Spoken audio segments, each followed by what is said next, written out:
Be You, Empowering Young Women Through Natural Beauty, je mezinárodní projekt zaměřený na posílení postavení mladých žen ve věku 14 až 18 let, rozvojem kritického myšlení, emoční inteligence a sebevědomí v digitálním prostředí. Díky projektu jsme ve škole měli workshopy, kde jsme společně sdíleli své pocity a příběhy. Učili jsme se, jak pracovat s naší empatií a vnímáním nás samotných.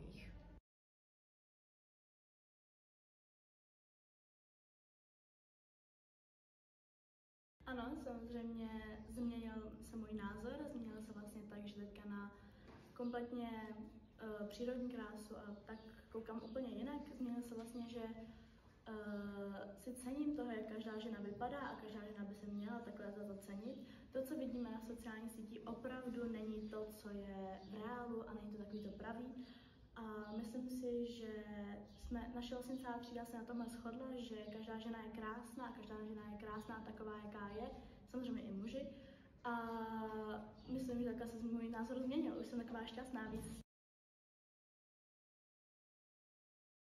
Pro ženy ženám bych dala asi takové, ať se dávají na oči takový klapky. Prostě aby se koukali na sebe a směrem dopředu, ne na ostatní, jak vypadají, na to, že možná mají nějaké nedostatky jejich tělo, ale to je to právě originální, o tom, jak mluvila Vicky, o tom originálním člověku a to je tak. A já říkám, bude to dlouhá cesta, bude to dost trnitá cesta, ale opravdu ten výsledek za to stojí. To, jak se cítíte potom, když si uvědomíte, že vlastně vaše tělo je tak originální a vlastně tak krásný a vlastně ho nemusíte měnit jenom kvůli někomu, ale je to opravdu krásný pocit a všem vám přeju, abyste to zažili.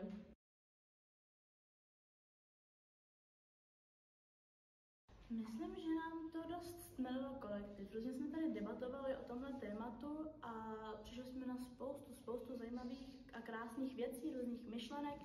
A jak už jsem říkala, shodli jsme se třeba například, že ta ideální krása nemůžeme vidět na sociálních sítích, protože tam je dost zkreslená různými filtrami a plastikami a vším možným, ale je to to, jak my jsme, to, co prostě jsme a jsme krásní takový, jaký jsme a opravdu nás to zblížilo. Řekla bych, že naše třída teďka je taková poměrně spokojená, bych řekla. Mně se to hrozně líbí.